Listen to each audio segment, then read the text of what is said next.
the invention that could have heated a city. They killed it because they couldn't steal from it. I came back from Kazakhstan and called my friend. He didn't answer. I called again. Nothing. I asked around. And then someone told me what had happened while I was away. He was gone, killed. The youngest deputy in our parliament, a man I had known, a man who had asked me for a meeting, a man who had a plan and a future and a phone that now rang into silence. We were supposed to meet the day I returned. I stood there with that information and I didn't know what to do with it. Not grief exactly, though grief was part of it. Something larger. The feeling of living in a place where a man can simply be removed and the city continues and the traffic moves and nobody explains anything to anyone. This was 2005. You need to understand what that year felt like. A revolution had just swept through our country. The old president fled. And in the vacuum that followed, his relatives, his family, his circle moved through the country like they owned it. Because for a while they did. I knew a man who had his Land Cruiser taken from him on an open road in broad daylight, not robbed at gunpoint in the dark, stopped in traffic in the middle of the city and told to get out. Men who answered to the family of the fled president simply took what they wanted: cars, businesses, whatever was in front of them. There was a joke going around in those days. People said, "Soon we'll need permission to use the toilet." It wasn't really a joke. This is the world in which what I'm about to tell you happened. Keep that in mind. It started with Tima after our week of catching up, the drinking, the stories, the slow reassembly of an old friendship. We said what men say when they part: don't disappear again. Stay in touch. Then Tima called. "Come, we're producing oil here. If you want to join, come." He knew I needed work. He always knew the practical things about people. I went. What I found was a workshop that had clearly never been designed as a workshop. Broken windows, cold coming through gaps in the walls, old Soviet machinery standing in the middle of a space that smelled of dust and ambition. 5 or 6 men moving around the equipment with the focused energy of people who believe in what they're doing even when the surroundings suggest they shouldn't. My immediate thought, and I am not proud of it, was, if they're making cooking oil in these conditions, I wouldn't eat it. I decided I would stay out of politeness to Tima and then quietly decline. But then I met Oleg. Oleg was an engineer, not in the way that word sometimes means, a man with a certificate and a government desk. Oleg was an engineer the way certain men are musicians or painters.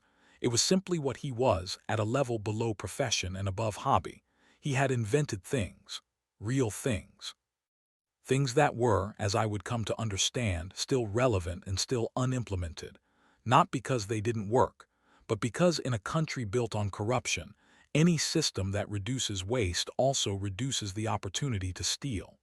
And reducing the opportunity to steal is the one thing no one in power will tolerate. I didn't know any of this at our first meeting. I just noticed that when Oleg spoke, I wanted to keep listening. He showed me the other side of thoughts I had been carrying for years, angles I hadn't considered, connections I hadn't made. Every conversation left me with something I hadn't arrived with. That is a rare thing.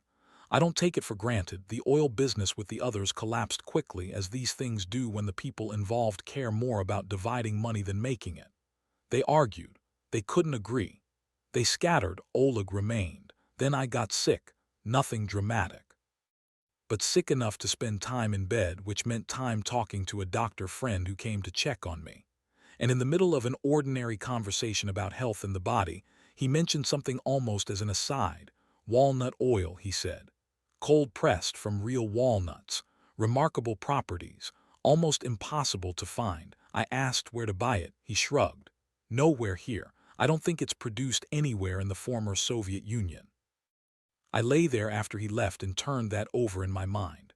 Our country has more than 40,000 hectares of wild walnut groves, not planted wild, growing on their own in the mountains, harvested by local people who sell the nuts in bags at the roadside.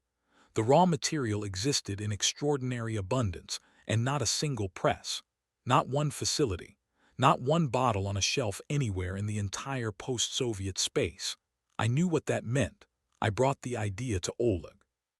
Before I could finish explaining, he told me he had been thinking about the same thing, had already attempted a small press. Hadn't solved it yet, but give him a few days. 3 days later, he called me to the workshop. I watched golden oil flow from a press he had built from parts slowly, cleanly into a glass jar. We stood there without speaking for a moment. That color, that clarity. Something that had never been produced here before, produced here now by a man with a workbench and an unusual mind. We sent samples to contacts in Austria and Switzerland. The buyers flew in. They tested the oil in their own laboratory. They came back with a number, 1,000 kilograms per week. They wanted to buy 1,000 kilograms of walnut oil per week. We had to say no. Not because we didn't want the business, because the walnut groves are a nature reserve. You cannot harvest there commercially. You can only collect what falls. The local people gathered nuts in sacks and sold them. That was the supply chain available to us. Real but limited. We took what we could get and kept building.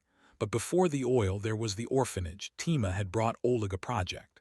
A man connected to the president's circle had given informal approval, one phone call. That's all it took at that level for an experiment. An autonomous heating system for a children's home.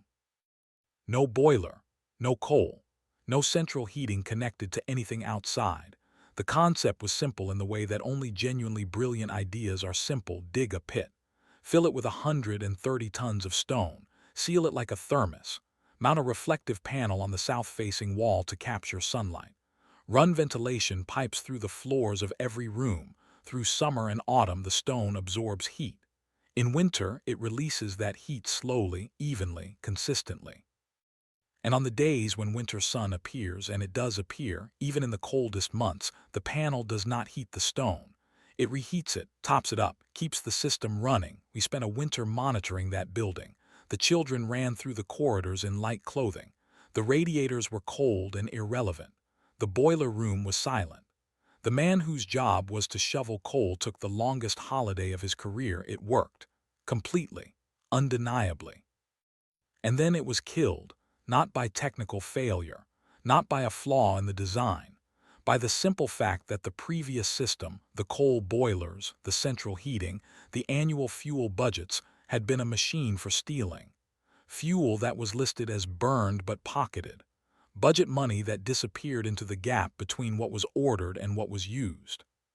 An autonomous system that needed nothing, no coal deliveries, no fuel orders, no annual maintenance contracts, was a system that gave no one anything to steal. Someone made a call. The project was quietly buried. Oleg and I sat and talked about it afterward. Two men looking at an idea that had worked perfectly and would go nowhere. As Albert Einstein once said, imagination is more important than knowledge. Oleg had both. The system had neither, and that was precisely why the system won. So we turned to the oil. We had registered a company, found a proper space, prepared people for production, distributed the roles. I handled finance and the endless negotiations with tax authorities. Tima ran production, and a friend of Oleg's named Dima appointed himself director, as he did in every situation he entered. I went to Kazakhstan to find investment. I knew a criminal authority there, a man of serious weight, the kind of man who sits still and says very little and means everything he says. I told him about the oil, the groves, the press, the European buyers who had already flown in and already said yes. He asked how much I needed. I said $10,000. He said he would give 50 on one condition. When the business was running, I would set up an identical operation for him. Same press, same process, same product.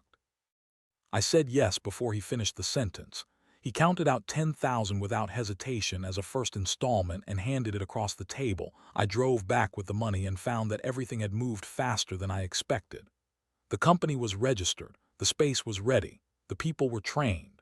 The first oil was already being pressed, and then they came 17 agencies, one after another, each with papers, each with a reason. The tax authority, the financial police, the sanitary inspection, the fire service, the labor inspectorate, agencies I had never heard of and have not heard of since. Each one needed something, not officially, just an understanding. We sat down and calculated. When we added up what each agency expected, 17 separate hands, 17 separate amounts, the number was larger than everything we had earned and everything we had left of the investment combined. We closed. $4,000 remained from the 10,000. The press, some oil, that was all. I went back to Kazakhstan. I sat across from the authority and I put the press on the table between us. The remaining oil, the remaining money. I explained what had happened not as an excuse, as a report. The full picture. He examined the press with genuine interest, turned it over in his hands, asked a few questions about the mechanism. Then he told me we were settled. The press and the oil were his. The debt was cleared. I could go. I drove back across the border with nothing but the road ahead of me.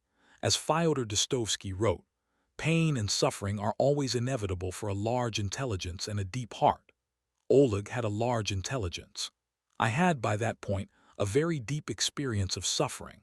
And my friend, the young deputy who had wanted to meet me, who had asked me to make an introduction, who might have found protection in the right connection at the right moment, was buried while I was away trying to build something. I came back to a closed workshop and an unanswered phone, and I started again, because that is the only thing I have ever known how to do: stay unbroken.